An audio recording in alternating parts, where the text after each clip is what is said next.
ভক্ত হওয়া যায় না। কারণ কি জানো, ভক্ত হতে গেলে আমরা কি বলে আখ্যায়িত করি, আমরা কৃষ্ণ ভক্ত। অথচ কৃষ্ণের, ভগবান শ্রীকৃষ্ণের যে গুণগুলো আছে, সেই গুণগুলো আমাদের মধ্যে প্রবেশ না করে, আমরা কৃষ্ণ ভক্ত কি করে হব? আমরা বৈষ্ণব হয়েছি, বৈষ্ণব ভক্ত, বৈষ্ণবের যে গুণগুলো, সেই গুণগুলো যদি আমাদের মধ্যে প্রবেশ না করে, আমরা কি করে বৈষ্ণব হব? কি করে?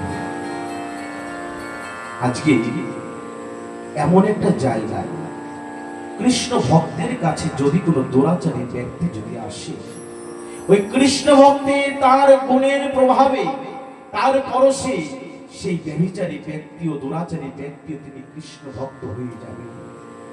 কোথায় দেখেছি? যখন বুদ্ধিমন্ত খা পাঠালে লক্ষ্য হীরাকে দিয়ে কার কাছে? হরিদাস ঠাকুরের কাছে।